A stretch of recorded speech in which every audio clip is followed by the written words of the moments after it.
ಮಹದೇವಪ್ಪನವರು CM ಆದರೆ ನನಗೆ ಖುಷಿ ಅಂತ ಹೇಳಿ ಓರ್ವ ನಾಯಕರು ಹೇಳಿದ್ದಾರೆ. ಯಾರವರು? ಮಹದೇವಪ್ಪನವರು ಸಿಎಂ ಆದರೆ ಓಕೆ. ಮೈಸೂರಿನಲ್ಲಿ ಸಚಿವ ಕೆ ವೆಂಕಟೇಶ್ ಅವರು ಹೇಳಿಕೆಯನ್ನ ಕೊಟ್ಟಿರೋದು. ಮಹದೇವಪ್ಪ ನನ್ನ ಆತ್ಮೀಯ ಸ್ನೇಹಿತ, ಆತ ಸಿಎಂ ಆಗಲಿ ಅಂತ ಹಾರೈಸುತ್ತೇನೆ ಅಂತ. ಸದ್ಯ ಸಿಎಂ ಕುರ್ಚಿಯಂತೂ ಖಾಲಿ ಇಲ್ಲ. ಮಹದೇವಪ್ಪ ಪರವಾಗಿ ಸಚಿವ ಕೆ ವೆಂಕಟೇಶ್ ಅವರು ಬ್ಯಾಟಿಂಗ್ ಅನ್ನ ಮಾಡಿದ್ದಾರೆ.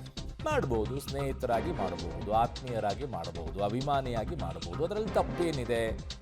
ಪಾಪಕ್ಕೆ ವೆಂಕಟೇಶ್ ಅವರು ಹೇಳ್ತಾ ಇದ್ದಾರೆ ಸಚಿವರು, ಮಹದೇವಪ್ಪನವರು ಸಿಎಂ ಆದ್ರೆ ನನಗೆ ಖುಷಿ ಅಂತ ಹೇಳಿ. ಹಾಗೆ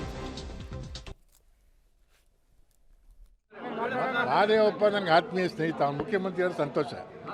ಏನು ನಿರಂತರ ಏನು ನಡೀತಾ ಇದೆ ನಮ್ಗೆ ಗೊತ್ತಿಲ್ಲ. ನನಗೆ ಮಹದೇವಪ್ಪ ಮುಖ್ಯಮಂತ್ರಿ ಅಂದರೆ ಸ್ವಾಗತ ಮಾಡ್ತೀನಿ. ಕುರ್ಚಿನೇ ಖಾಲಿ ಇಲ್ವಲ್ರಿ, ಯಾರಿಗೆ ಅವಕಾಶ ಇದ್ದದ್ರಿ?